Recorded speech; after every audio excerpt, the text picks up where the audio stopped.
I'm here with two veterans from World War II. I'm sorry, you're from? Vietnam. Vietnam War, sorry. Do you think the government has lied to us in regards to the events of 9/11? They certainly lied about going into Iraq. About the events of 9/11, well, I don't know. Right now, even I see where a lot of the Democrats in Washington are thinking that the commission report, the 9/11 Commission, Tom Kane Sr. report, is pretty good, something to go on. I think that's a cover-up. I think it was Mountain History that was a big cover-up.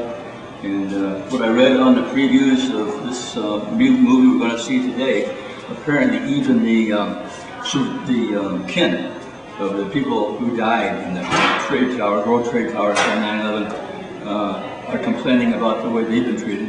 Haven't been told anything.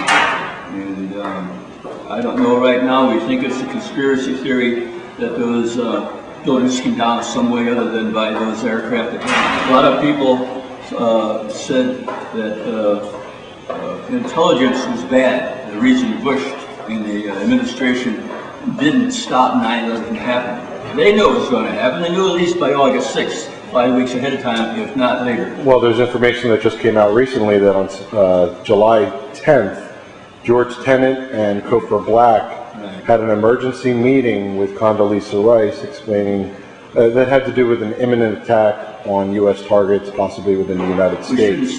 We wouldn't say what George Bush knew, because that doesn't mean anything. He's so dumb it doesn't make any difference. The other people like Cheney and Donald Rumsfeld, Wolfowitz in there, and of course Condoleezza Rice. They have some intelligence and they knew what was going on.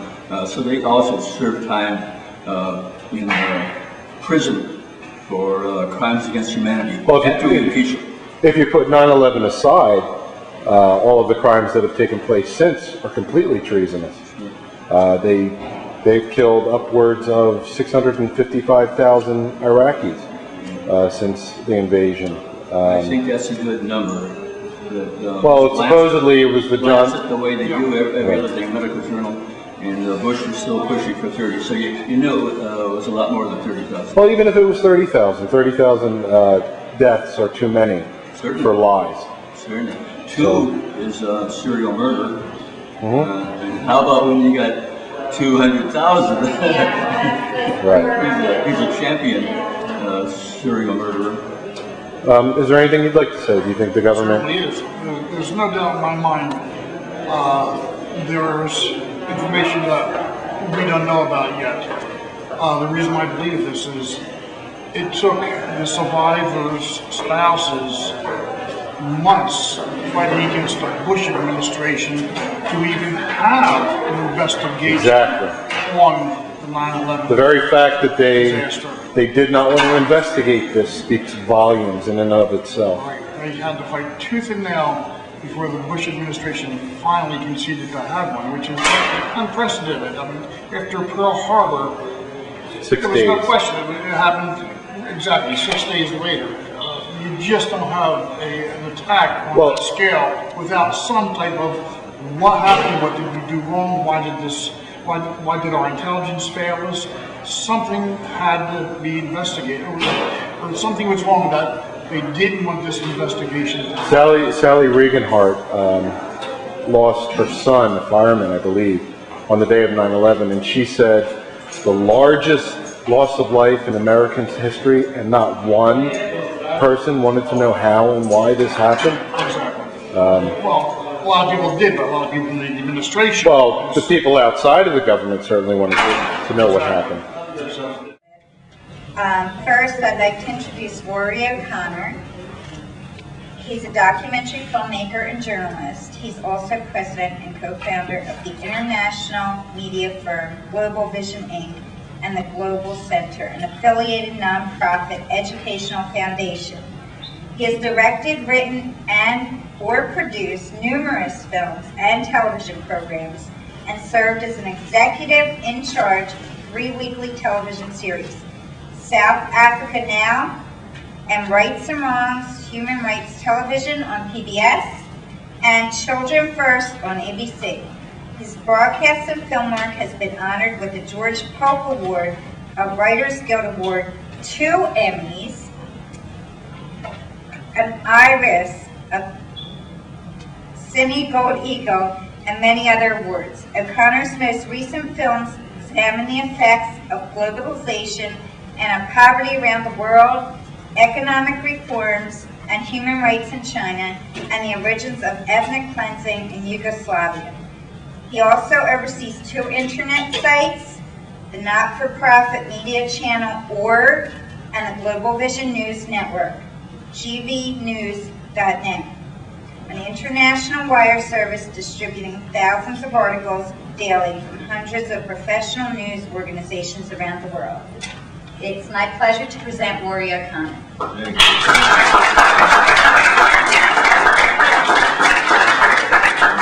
Thank you all for coming today, and it's really my pleasure to be here in New Jersey, the fabulous state of the Jersey girls. True heroes of 9/11. Of course, New Jersey is also the home of Governor Kane, so I guess not all is well here in terms of 9/11 in New Jersey, but really pleased and proud to be here.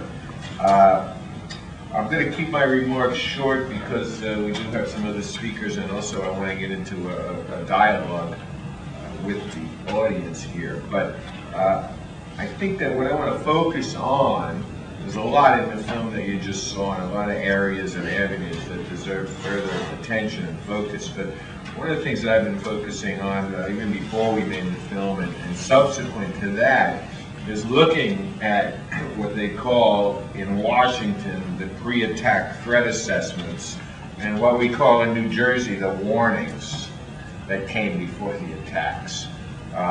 There were literally hundreds of them. The NSA, our own security agency, issued dozens of them alone, and as you saw in the film, more than 14 other countries issued these warnings. Now, but there continue to be, the Jersey girls put it pretty simply in the film.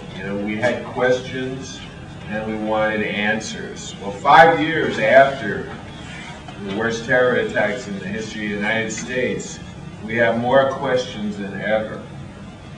And we have fewer answers, perhaps, than ever. Some of the questions that have arisen since we finished the film in a short period of time, some of them come from Governor Kane and Representative Hamilton's own book, Without Precedent, wherein they revealed that they came this close to asking the Department of Justice to open a criminal investigation of the Department of Defense for its lack of cooperation with the 9/11 Commission around the issue of NORAD and what the heck our $300 billion that we spend on defense every year is buying us if it doesn't buy us airplanes that can go up when we're under attack and do something about it. Also in their book, Governor Kane and Representative Hamilton announced that they felt in retrospect that they had let Mayor Rudy Giuliani off the hook, that they had treated him with too much respect and hadn't asked tough enough questions about the emergency preparedness in New York City because they were afraid of the public halo that Mayor Giuliani had around him as the saint of 9/11. In addition, subsequent to their book coming out, I reported, along with my colleague Scott Malone, that Judith Miller of the New York Times had been given in July of 2001 classified NSA documents from a still anonymous White House source, where have we heard that before, warning of impending attacks by Al-Qaeda on the continental United States. Why was Ms. Miller given this classified information warning of these attacks? Because the person who leaked it to her couldn't get the attention of the President of the United States 2 months before the attacks. And so it was thought that if it was leaked in the New York Times and printed in the New York Times, maybe the President would read it there and then he would pay attention. I guess it makes sense in a certain curious manner. The only fly in the ointment is that Ms. Miller never printed the story. She later said on 9/11, looking up, because she lived about a block away from the attacks, that might have been the worst mistake that she ever made in her journalistic career. And of course, subsequent to that, when Bob Woodward's latest book came out, we found out that precisely the same time, in July of 2001, the CIA head, George Tenet, raced over for an unannounced, unscheduled meeting with Condoleezza Rice. He was so afraid of an impending United States attack by Al-Qaeda that he just dropped everything and rode over to have an emergency meeting with Ms. Rice. Ms. Rice, of course, didn't remember the meeting initially. Initially, she said it hadn't taken place. Then she said, well, maybe it did, but she didn't remember it. And certainly it didn't seem like it was a big deal. It didn't seem like a big deal to the 9/11 Commission either, because they initially said that they had never heard of the meeting. Of course, it later turned out that they had heard of the meeting, but they thought that that had little significance. Just like they thought that the revelations, as you saw in the film, that it's quite likely that $100,000 went from Pakistan intelligence agency directly to Muhammad Ali to help pay for the attacks, was also of little significance. So they had questions and they wanted answers. We have questions, we want answers. And I'm going to conclude again by quoting one of the Jersey girls.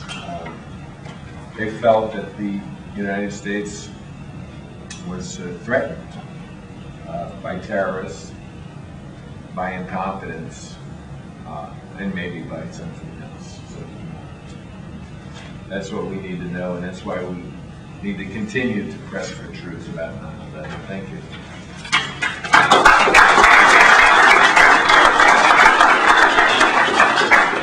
Thank you, Rory. Kyle Hentz is Executive Director of 9/11 Citizens Watch. He also is Press for Truth Executive Producer, co-producer, co-writer. 9/11 Citizens Watch is the only organization solely dedicated to monitoring the government investigations into the events of September 11th and their aftermath. He has appeared on C-SPAN, CNN, Al Jazeera, and has done countless radio interviews on the subject of 9/11. He served as a spokesperson and advocate for the Justice of 9/11 complaint and petition presented to New York Attorney General Eliot Spitzer in 2004. Up until September 10, 2001, Kyle's main interest was sailing. He holds a captain's license and has sailed throughout the world and across the oceans. Kyle's lived in Newport for the past 16 years. On September 11, 2001, his interest and energies changed completely, and the ensuing years have been devoted entirely to reading and investigating what happened that day. He has been interviewed all over the world because of his accumulated knowledge and investigations. This month, the documentary 9/11 Press for Truth was finally completed and is being screened in this country and Europe. Ladies and gentlemen, welcome Kyle Hentz.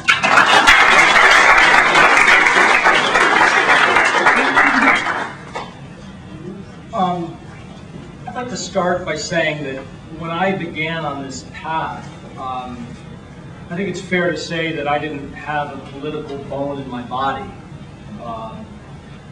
I was not an activist either. I'm a lifelong independent.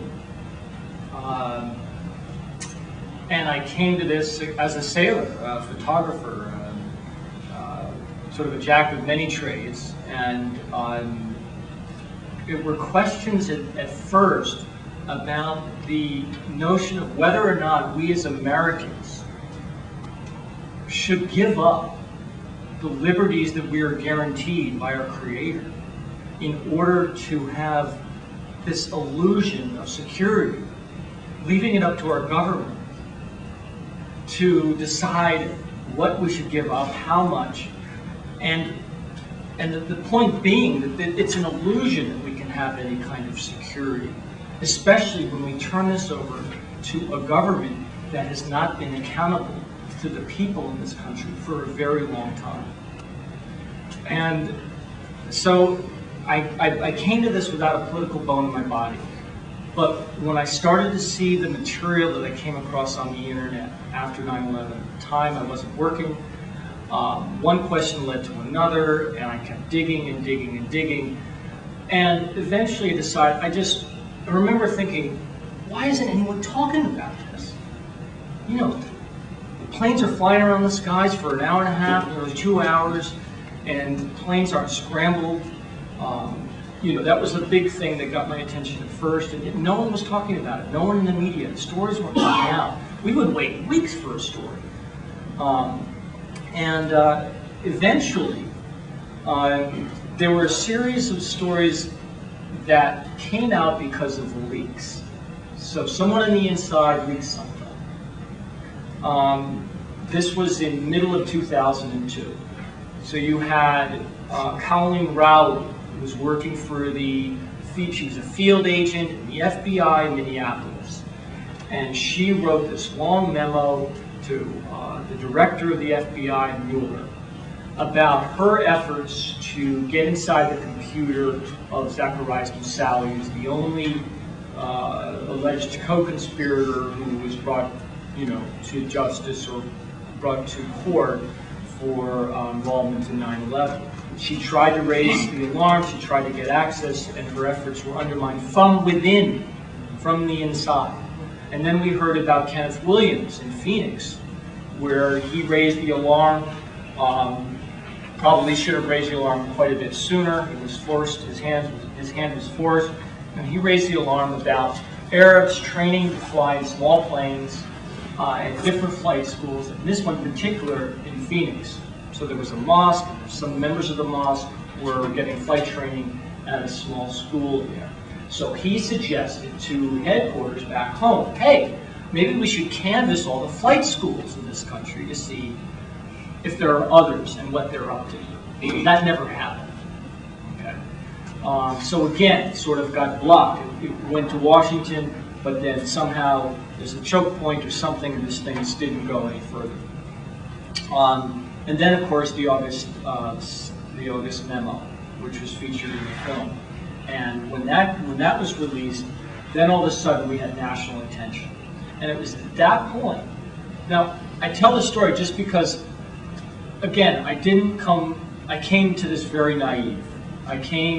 Sure I had some questions, sure I suspected foul play on the part of this government, over the years and decades of my own independent readings, but I had no idea how deep it went and to what extent our constitutional republic is threatened and how much it's been undermined, particularly since 9/11. I had no idea.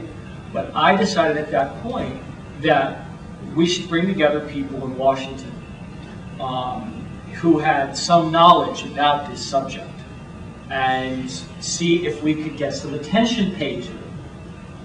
And so I say this just because I was one person with no experience, with just some curiosity, with a willingness, and fortunately time. Time is precious, and I had some time on my hands. So I read and I read and I read, and I ended up contacting some others who were doing similar work, same questions they had, and we said, let's have a press conference. And that was the launch of unansweredquestions.org. C-SPAN was very interested at first. In the end, they didn't cover our event. But we did bring together some people, and slowly, more and more people came on board and started to echo the questions we were raising. And the family started raising the questions. And we started echoing the questions they were raising, because they were doing their homework, as you saw in the film. And now we're at a point in this country where a majority of us suspect a cover-up by the federal government as to what happened.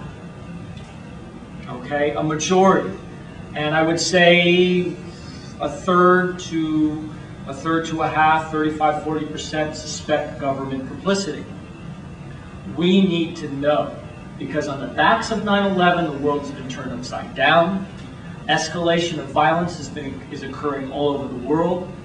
Wars are being fought. Hundreds of thousands of people are dying as a result.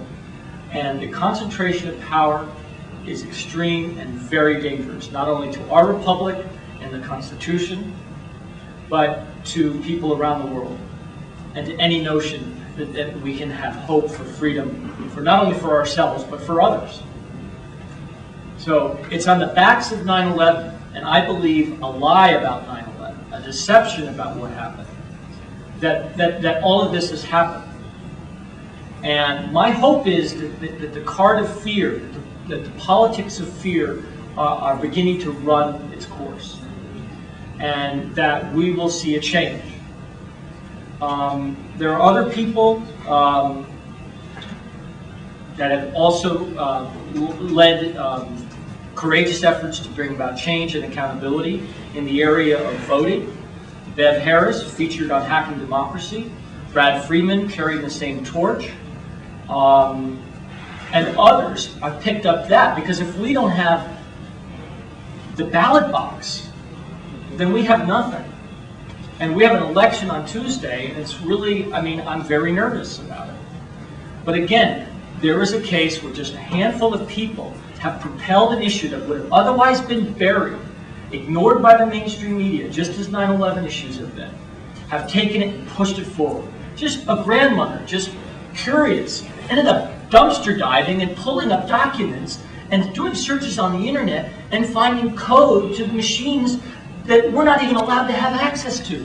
Our own votes, the core of our democratic system is privatized, just like the military. So my point is that we all have to take responsibility. And because right now we have an unaccountable government that is shredding the Constitution and is threatening the very foundation of our life and our future.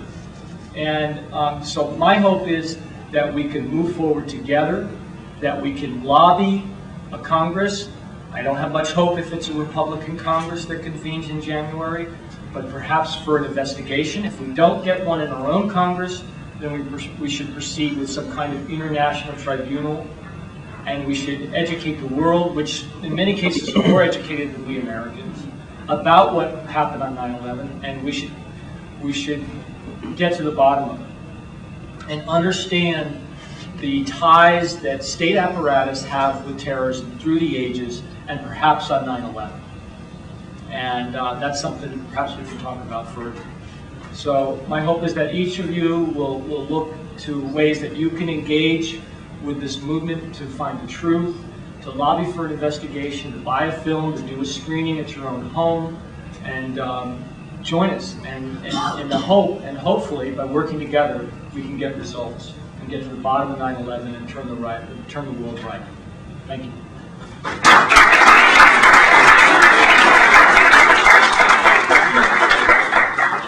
Thank you very much, Kyle.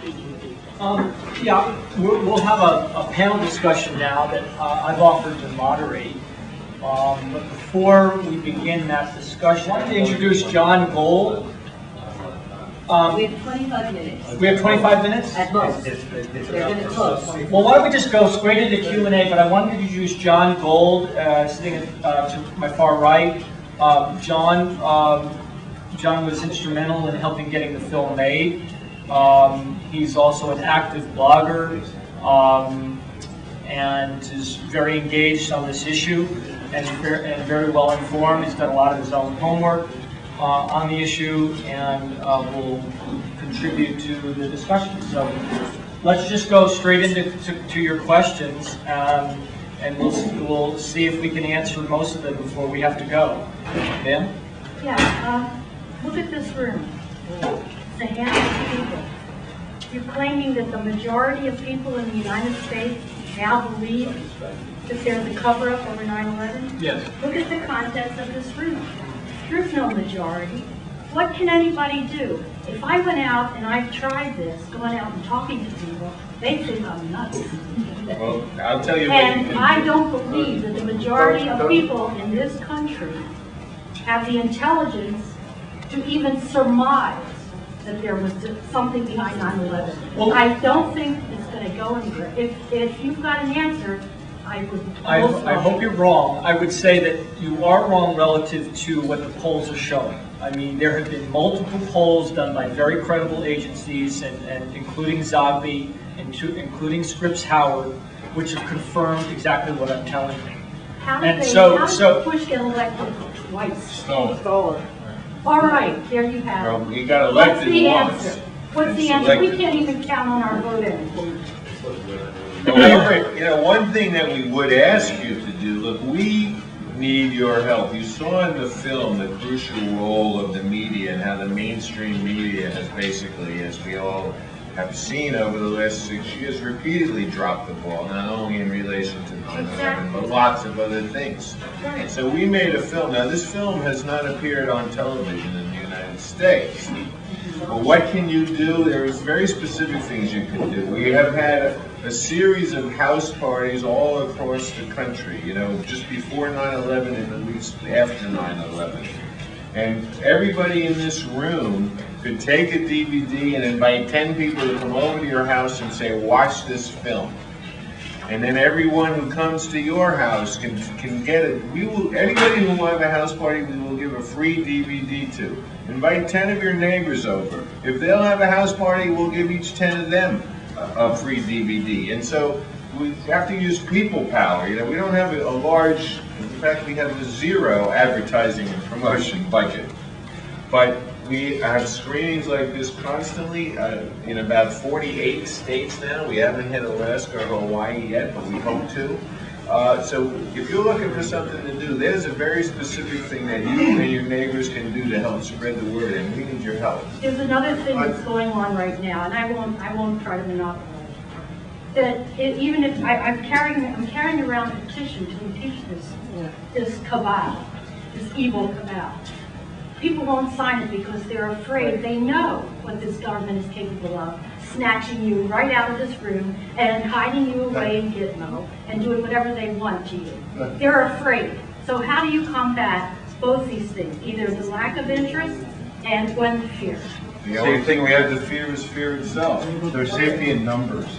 Kristen Bratweiser, one of the Jersey girls that was in the movie, she recently wrote that the original Family Steering Committee was made up of 12 individuals, and they managed to turn Washington, D.C. upside down to create a so-called independent 9/11 commission. It didn't work, but imagine what 24 people could do. Imagine what 48 people can do. If we can stick together, then we have more traction to get things done. I'd like to address the issue that they wouldn't do it. These individuals who are in power now, Phil talked about the environmental disaster. Condoleezza Rice's office was actually the office that authorized the press release that Christy Todd Whitman spoke about on, I believe it was September 13th or September 18th, telling the New Yorkers that the air was safe to breathe and the water was safe to drink. As a result, now 70,000 individuals are sick.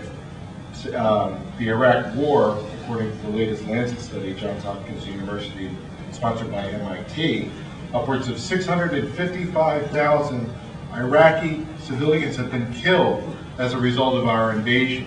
So to say that these individuals would not be willing to kill upwards 3,000 people, 2,973, is almost absurd at this point. Right. Assuming that the Democrats take control of the House of Representatives next week, and from what I've seen with Representative Pelosi and Representative John Conyers, they seem very adamant about an investigation of the administration. Do they have enough power to actually make something happen quickly? Can someone answer that? Well, if Pelosi is saying do not impeach. Pelosi is saying do not impeach. Pelosi That's said, shameful. the power that they will have, and please everybody, don't catch your chickens before they're hatched, and make sure you vote on Tuesday. But should that happen, they have subpoena power, which is very important. They will have the power in the House of Representatives, for example, to conduct investigations and to subpoena documents and to subpoena witnesses to try to get to the bottom of what's happened over the last 6 years. But we are also calling, along with the families, for a reopened investigation. Look, one reason that there's all these conspiracy theories right now, and honestly, I have to tell you that even the people who made the film, there was a lot of disagreement. There were people working on the film who thought that they made it happen. There were others who thought that I'd let it happen. There were those of us, such as myself, who has 30 years of looking at these guys who thinks, incompetence is just as good an explanation, frankly, because they've been incompetent in everything else that they've tried to do over the last 6 years, from prosecuting the war to Katrina. So it's certainly conceivable to me that it's just a sheer level of incompetence led them to ignore all the warnings. But regardless, we have to put all that aside, because there's an absence of knowledge right now, and there's a vacuum. And so what's rushing into that vacuum are theories. Some of them are highly conspiratorial, some of them are not. We need a new investigation. The 9/11 Commission is simply the Warren Commission of the 21st century. I'd like to address the incompetence. I don't mean to disagree with Rory, but the individuals in office now, prior to getting into office, they wanted to go to war with Iraq. They wanted to go to war with Afghanistan. They managed to do both. They managed to steal 2 elections. Yeah. They managed to steal, they managed to make billions of dollars for their corporate friends. These people are not incompetent in my eyes. I just want to answer directly your question very briefly before we move to another question. So far, we've handed about 35 DVDs to members of Congress. So my first round, when I went down to DC to do the premiere there at the Landmark Theater downtown, was to go with a handful of volunteers to people who I thought were most likely to be open to sponsor legislation reopening the investigation, or perhaps less out on a limb to sponsor a screening on Capitol Hill to get the conversation going. So I went to, and these are people you can call and say, I support you. If you're going to do this, I will support you. I'm asking you, I'm calling upon you to support the screening of this film on Capitol Hill and to support legislation reopening the investigation. And we can't let Pelosi get up there and champion the recommendations of this damn commission without first getting to the bottom of what really happened and answering all the questions that the family members raised. So you can call these people. These are the people whose staff I have already spoken with, and who in some cases I've met personally. In the case of Dennis Kucinich, I've met him on a number of occasions. I've given him the new Pearl Harbor by David Ray Griffin. I've given him materials in the past. And I've met with his staffers. And I would say, these are the people. Dennis Kucinich, okay? Remember, the leaders of the Progressive Caucus. You can look that up online. Lobby the Progressive Caucus. Get them to sponsor the screening. The whole caucus. The 9/11 caucus, which presumably was set up really to push the recommendations. They were never interested in digging into the questions that were not answered. So that's Representative Shays. Some question whether to be reelected. That's Congresswoman Maloney from New York. So lobby Maloney. Okay, she's got a lot of family members in her district. Lobby Maloney. Say Lori and Mindy, they did their homework. 70% of their questions not answered. Is that okay with you? Get them to sponsor. There are others. So, lobby your members. Get them to Conyers. I went to Conyers' office. I met with his chief of staff. He looked at me. I showed him the film. He says, "You're not one of those guys who believe the government happened." I said, "Well, this film does not take that position." So he was upfront with me. He said, "We don't believe that here." So this is what we're dealing with. I suspect some kind of insider complicity. I don't think 9/11 could have been pulled off without it. Dennis Kucinich is the only congressman you can mention as being good. Ron Paul is on the Republican side I've gone to. There are others, but Yes, sir. What I'm interested most in is what the actual political implications of trying to do and following through on what you're doing. If the Kennedy administration in '62 considered this and rejected it, and that's 15 or so years after the creation of the CIA and the Defense Department, you have the vastest apparatus of the national security state. How far are we going to have to go? What's a reasonable outcome? You said we want a quiet, peaceful revolution. Those are very unlikely combinations of ideas. Revolutions don't tend to be quiet and peaceful. That's what we're talking about. Because it seems to me would be what this is about.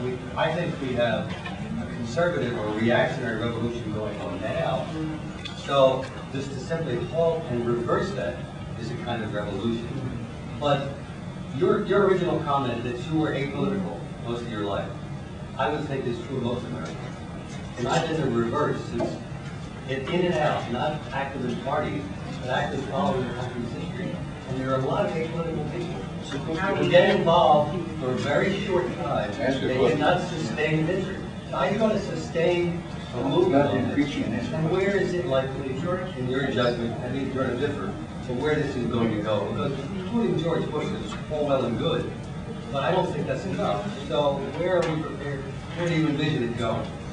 Well, I agree with you that what's actually needed is a counter-revolution. So maybe we can start with that. And look, fortunately, President Bush did not suspend the elections on national security grounds and declare martial law, which frankly, I think if he decided to do that in 2003 or 4, he might well have gotten away with it, but he didn't. Maybe that was a crucial mistake. We still have the ability in this country to vote against. There may not be anybody that you like to vote for, but we certainly have the ability against. I think it starts in the ballot box and it starts on Tuesday. No, we don't even have the Supreme Court upholding an election. So I don't think voting is the way to go. I don't want to put a wet blanket on any of them. Look at the immigration movement. I'm happy to get things. The illegal immigration movement managed to get millions of people to stand on Washington, lawn in Washington, D.C., and across the country, and they managed to get legislation for them. Why can't we do that? Why can't we manage to do that? Isn't this issue important enough? I just think that it's important to understand how far, to know how far we have come since the days and weeks and months right after 9/11, and how much fear there was in the country then, and how little dissent, and how much there is now. I agree with you. I don't have much faith in this election system anymore, in the voting systems, and in the dirty tricks that we know both sides play. Unfortunately, the Republicans, since they control the voting machines, have more opportunities for foul play. I agree, but what do we do about it? We have to push through the fear and hang on to hope and take responsibility in whatever small ways we can. And a lot of times that's just in your own backyard, in your own neighborhood. It's voting with your dollar every day, because most of us still bank with Bank of America or with Chase or whatever, which supports the status quo industrial war-making machine. So we have to unplug from that. It's an economic choice. It's an economic vote that we make every day. That's something very practical that you can do. Can I say something just as a follow-up?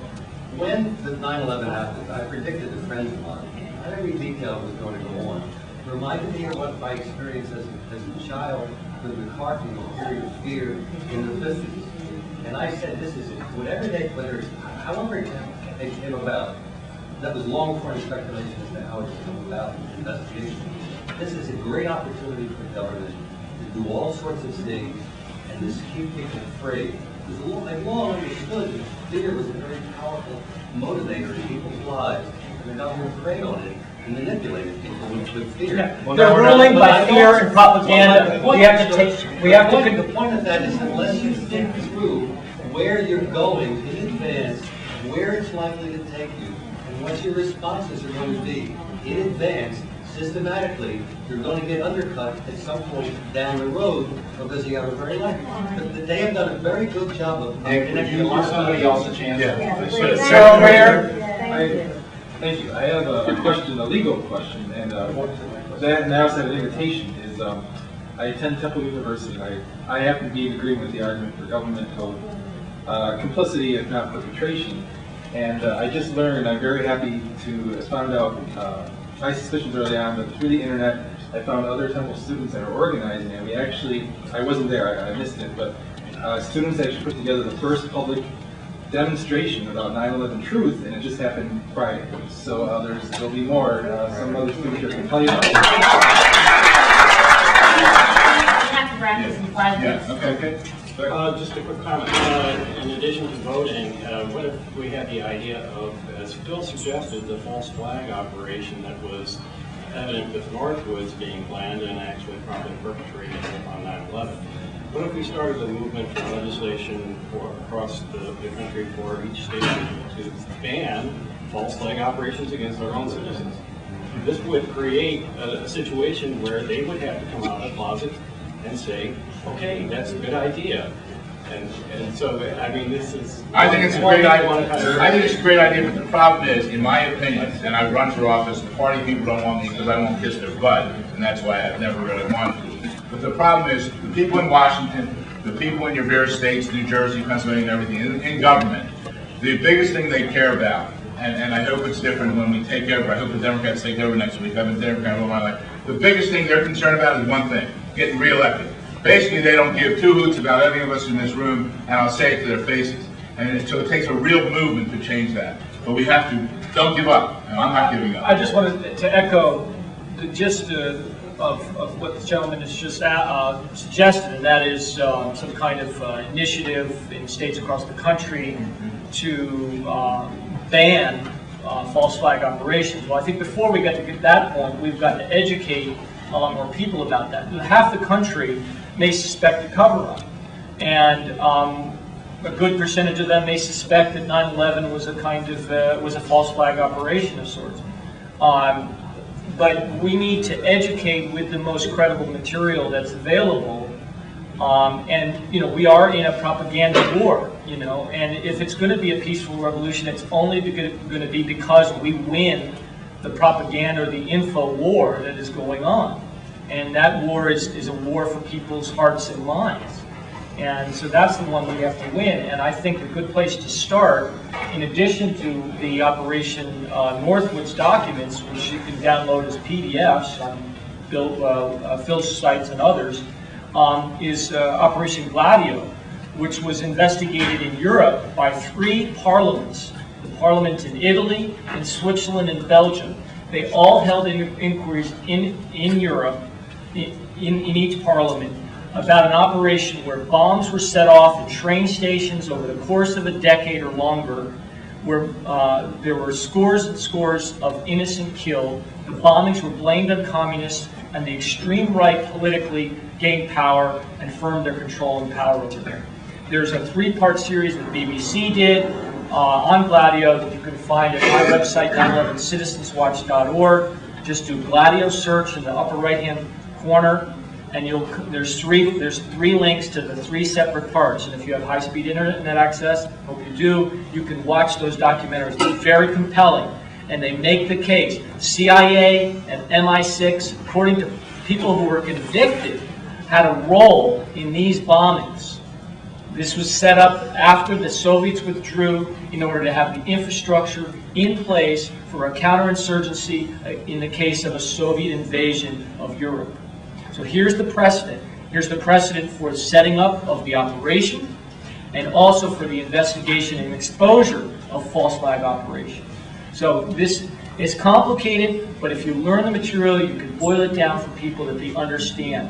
And here you have convictions, you have exposed, and you have parliaments investigating false flag terror operations. It's critical importance because we're living under this myth that there are terrorists out there, but we have to understand how the state apparatus has had relationships with these organizations and has manipulated them to advance certain ends.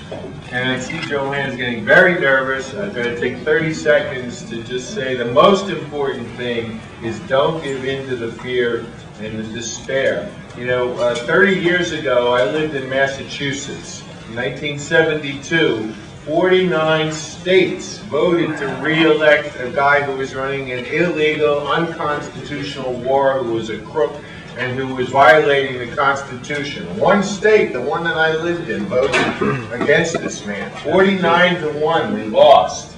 Maybe you remember the "Don't Blame Me, I'm from Massachusetts" bumper sticker. I had it on my car, and I took it off less than 2 years later, when that very powerful president, who 49 states had voted to re-elect, was getting on a helicopter and going away in disgrace. Change is possible. Thank you.